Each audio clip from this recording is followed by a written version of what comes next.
கண்டிப்பா நான் உன்னை நல்லா பாத்துப்பேன் மீனாட்சி. உனக்கு பிடிச்ச மாதிரியே என்ன நான் மாத்திக்கிறேன். அப்ப இவ்ளோ நாளா உன் மனசுல இதை வச்சுக்கிட்டு தான் என் கூட பழகுனியா? நீ எனக்கு ஹெல்ப் பண்ணதுக்கெல்லாம் இதான் ரீசன் இல்லையா? இல்ல அப்படி இல்ல. இன்னும் கொஞ்ச நாள்ல எனக்கு கல்யாணம் ஆக போகுது. என்கிட்ட இப்படி சொல்றது உனக்கு தப்புன்னு தெரியலையா ஜீவா? தப்புதான். ஆனா சொல்லாம விட்டுட்டா இன்னும் பெரிய தப்பாயிடும் தோணுச்சு.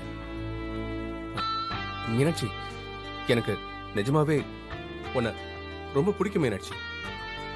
இங்க பாரு ஜீவா, ஸ்டார்டிங்ல எனக்கு உன் மேல ஒரு நல்ல இம்ப்ரெஷன் இல்ல. ஆனா உன் கூட பழகுனதுக்கு அப்புறம் உன் கேரக்டர் எனக்கு பிடிச்சது. நல்லா ஓடி போய் ஹெல்ப் பண்ற, ஒரு ப்ராப்ளம்னா வந்து நிக்கிற. அதெல்லாம் பாக்குறப்ப எனக்கும் உன்னை பிடிச்சதுதான். ஆனா அதெல்லாம் வெறும் ஃப்ரெண்ட்ஷிப் மட்டும்தான். எனக்கு உன் மேல லவ் எல்லாம் இல்ல.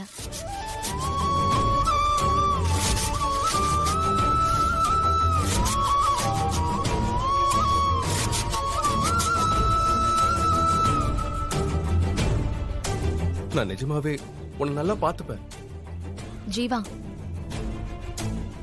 நீ இப்போ உன்னையே பாத்துக்க முடியாத சிச்சுவேஷன்ல இருக்க. எனக்கு உன் மேல அந்த மாதிரி எந்த ஃபீலிங்ஸும் இல்ல. சொல்லப்போனா எனக்கு லைஃப் பார்ட்னரா வர எப்படி இருக்கணும்னு நினைச்ச எந்த கேட்டகரியிலுமே நீ இல்ல.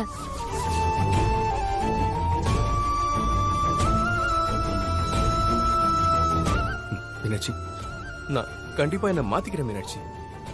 எனக்காக நீயே ஒன்ன மாத்திக்கணும். உன் லைஃப அதுவே மாத்திடும். எனக்காக நீ எதுவும் செய்ய வேணாம்.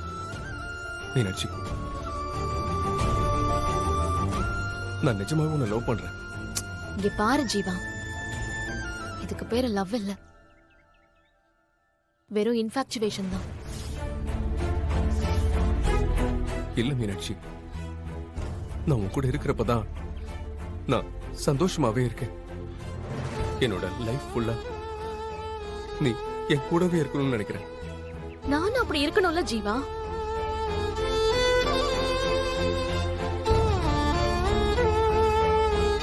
நீ பொண்ணுங்க கூட பெருசா பழகுனதே இல்ல.